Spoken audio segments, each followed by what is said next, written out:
चलिए आगे चलते हैं ना। यानी कि पूर्णांकों की तुलना है, यानी कि इनका तुलना, पूर्णांकों की क्या है जी, तुलना। पहला है एनी पॉजिटिव, कोई भी पॉजिटिव नंबर लिख लो, जैसे मान लो 4 और इसमें 0। अब किस कौन बड़ा है इसमें दोनों में, ये बड़ा है ना, ये है बड़ा है ना। यहाँ पे कह रहा है एनी पॉजिटिव, क्या बोल रहा है, एनी पॉजिटिव, यानी कोई भी पॉजिटिव नंबर, कोई भी पॉजिटिव नंबर रहेगा, कोई भी, तो 0 से क्या होगा, बड़ा होगा। कोई भी पॉजिटिव नंबर रहेगा तो 0 से क्या होगा जी, बड़ा होगा। जैसे मान लो 4 हो गया, 8 हो गया, तो ये क्या होगा, यानी कि 0 से क्या होगा, जो पॉजिटिव नंबर कोई भी होगा बड़ा होगा। वही चीज ये लिखा है, कोई भी धनात्मक संख्या 0 से बड़ी होती है। तो वही चीज यहाँ पे दिया है, क्या क्या दिया है, एनी पॉजिटिव, यानी एनी पॉजिटिव मतलब देखिए यहाँ पे है 0, तो कोई भी पॉजिटिव नंबर आएगा, धनात्मक संख्या रहेगा, वो क्या होगा, 0 से क्या होगा जी, बड़ा होगा, बड़ा होगा, बड़ा क्या होगा, 0 से क्या होगा, बड़ा होगा। कब होगा, जब अगर 0 यानी कि 0 रहेगा और उससे कोई भी यानी कि धनात्मक पूर्णांक रहेगा तो क्या होगा, बड़ा होगा। जैसे मैं अभी यहाँ पे बता दीजिए, जैसे मान लीजिए 45, और इसमें कोई पूछेगा कि 45 से 0 में कौन बड़ा है, 45, तो इसको ऐसे लिख लेंगे ना, यानी कि 0 हुआ तो 0 से कोई भी धनात्मक, यानी कि धनात्मक संख्या क्या होगी, 0 से बड़ी होती है, बड़ा होगा। ठीक है, इतना समझ में आया। अब आगे है, अब 0 हो गया, अब 0 से अब ऋणात्मक संख्या रखेंगे, ऋणात्मक संख्या कोई भी, तो 0 से क्या होगा, छोटा होगा, क्या होगा,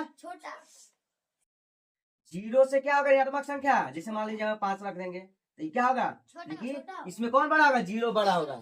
जैसे में यहाँ पे पूछ दिया जाएगा -7 और 0 में कौन बड़ा है, तो क्या होगा, 0 बड़ा होगा, 0 क्या होगा, बड़ा होगा। यहाँ पे देख लीजिए, ये नहीं यानी कि नेगेटिव इंटरकेस, यानी शून्य किसी भी ऋणात्मक संख्या से क्या होती है, बड़ी होती है। शून्य किसी भी ऋणात्मक संख्या से बड़ी होती है। शून्य जो रहेगा, कोई भी ऋणात्मक संख्या रहेगा, नेगेटिव रहेगा, तो उससे क्या होगा, शून्य बड़ा होगा। समझ में आया।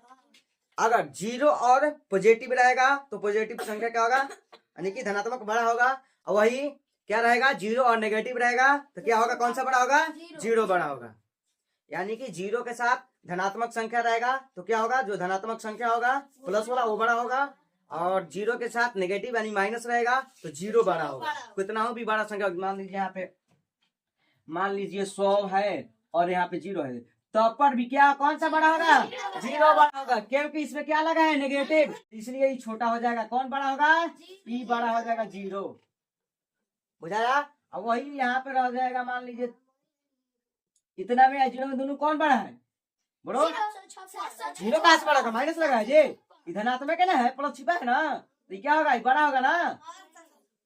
ठीक है, तो 0 के साथ नेगेटिव संख्या आएगा, नहीं कि नेगेटिव आएगा ऋणात्मक, तो क्या होगा, 0 बड़ा होगा। वही 0 के साथ धनात्मक आएगा तो कौन सा बड़ा होगा, धनात्मक संख्या जो होगा बड़ा होगा। दोनों दोनों समझ में आ गया। अब यहाँ पे है ऋणात्मक संख्या, ऋणात्मक संख्याओं में जो 0 के पास हो वो बड़ी होती है।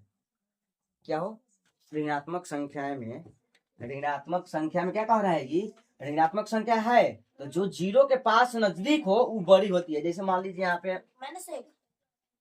देख लीजिए, जैसे मान लीजिए यहाँ पे 0 है, अब इधर से लाइनिंग करते करेंगे तो -1 -2 -3 -4 होता जाएगा ना जी, बोलिए।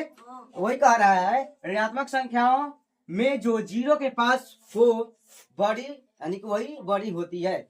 आप इसमें देखिए, जैसे ये तो बता दिया गया है कि ऋणात्मक संख्या 0 रहेगा तो 0 बड़ा होगा। मान लीजिए कोई खाली ऋणात्मक यानी नेगेटिव संख्या रहेगा तो कैसे बड़ा, कैसे पहचानेंगे, तो जो 0 के वाले नजदीक हो, जो जल्दी 0 के नजदीक पहुंचे, 0 के नजदीक हो, वही बड़ा होगा। जैसे मान लीजिए यहाँ पे -5 -8 दिया, इसमें कोई पूछेगा कि कौन बड़ा है, कौन बताइएगा, -8 किसे बड़ा होगा, -8 तो इधर आएगा जी, माइनस आएगा तो अभी इधर जाएगा, लेकिन -5 ना जीतेगा, -6 आएगा, -7 आएगा, -8 यहाँ पे है और -5 यहाँ पे है, तो कौन दूसरा नजदीक है 0 के, तो -5 का नजदीक है, तो -5 का बड़ा होगा। तो वही चीज यहाँ पे है, ऋणात्मक संख्याओं में जो 0 के पास, यानी 0 के पास हो वही क्या हो, बड़ी होती है। समझ में आया? जैसे मान लीजिए फिर यहाँ पे -7 और -11 दिया, दोनों में कौन बड़ा है?